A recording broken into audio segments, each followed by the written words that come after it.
Video देखने से पहले चैनल को सब्सक्राइब कर लें। उज्जैन महाकुंभ, आस्था, चमत्कार और भोलू की अद्भुत यात्रा।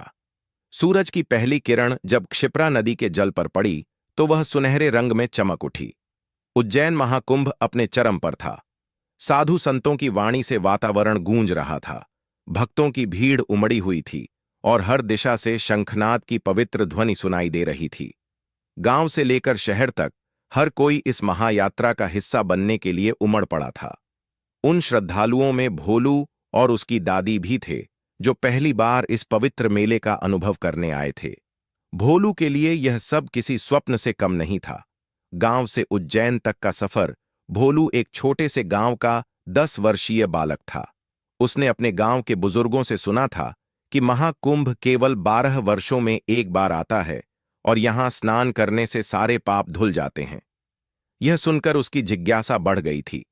उसकी दादी, जो बहुत धार्मिक थीं, हर महाकुंभ में जाने का प्रण रखती थीं।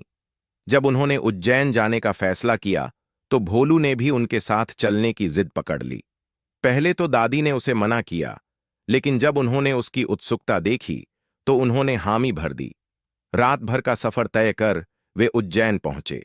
स्टेशन से लेकर गलियों तक हर ओर श्रद्धालु ही श्रद्धालु थे।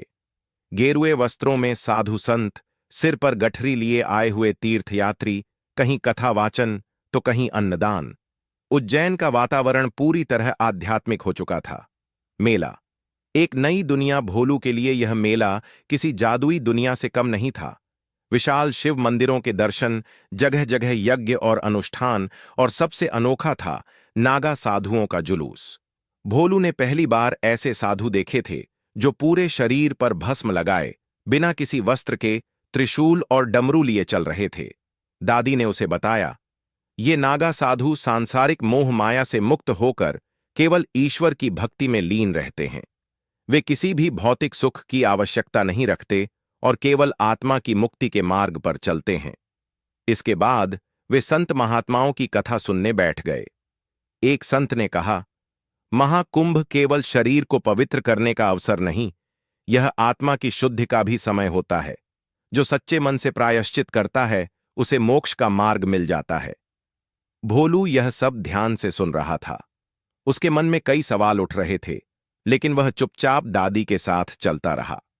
सन्यासी बाबा से भेंट घूमते घूमते उनकी भेंट एक वृद्ध सन्यासी से हुई, जो नदी किनारे ध्यान मग्न बैठे थे। भोलू को आश्चर्य हुआ कि बिना हिले डुले, बिना किसी चिंता के वह घंटों से बैठे थे। उसने धीरे से दादी से पूछा, दादी, ये बाबा कुछ बोल क्यों नहीं रहे? दादी मुस्कुराईं और बोलीं, ये आत्मज्ञान की साधना कर रहे हैं। जो सच्चे योगी होते हैं वे संसार से परे जाकर अपने मन को शांत कर लेते हैं। भोलू को यह रहस्य समझ नहीं आया, लेकिन उसने बाबा को निहारते हुए सिर झुका दिया। बाबा ने हल्की मुस्कान के साथ उसकी ओर देखा और आशीर्वाद दे दिया। चमत्कार की रात हो चुकी थी। अगले दिन मुख्य स्नान का दिन था, जब लाखों श्रद्धालु क्षिप्रा नदी में डुबकी लगाने वाले थे।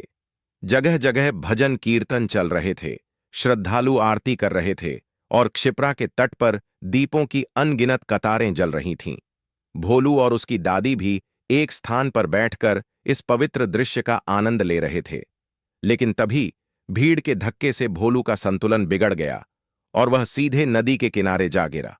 दादी घबराकर चिल्लाईं, लेकिन उनके वृद्ध हाथ उसे रोक नहीं पाए। भीड़ में हलचल मच गई। इससे पहले कि कोई कुछ समझ पाता, एक तेज छाया नदी की ओर बढ़ी और भोलू को पकड़ लिया। यह वही सन्यासी बाबा थे जिनसे भोलू ने दिन में मुलाकात की थी। बाबा ने भोलू को सुरक्षित बाहर निकालकर उसकी आंखों में झांका और मुस्कुराते हुए बोले, बालक, जीवन में हर मुश्किल का हल धैर्य और विश्वास से निकलता है। ईश्वर हमेशा रक्षा करते हैं, बस हमें उन पर भरोसा रखना चाहिए। भोलू कुछ नहीं बोल सका। उसने बस हाथ जोड़कर बाबा को प्रणाम किया। मोक्ष की डुबकी अगले दिन भोलू ने भी अपनी दादी के साथ क्षिप्रा नदी में स्नान किया। ठंडे जल की लहरें उसके तन को नहीं, बल्कि उसके मन को भी छू गईं। उसके भीतर कुछ बदल चुका था। स्नान के बाद जब वे घाट से बाहर आ रहे थे तो भोलू को वहीं बाबा दिखे। उन्होंने भोलू को पास बुलाया और कहा, यह स्नान केवल जल में नहीं हुआ, तुम्हारे मन में भी हुआ है। अब तुम्हारा हृदय निर्मल है और यही सबसे बड़ा मोक्ष है। भोलू का परिवर्तन। जब भोलू घर लौटा तो वह पहले जैसा नहीं था। अब उसमें श्रद्धा और विश्वास की एक नई ऊर्जा थी। वह अब केवल कथा और पूजा की बातें नहीं सुनता था, बल्कि उनका अर्थ भी समझने लगा था। उसने अपने गांव के बच्चों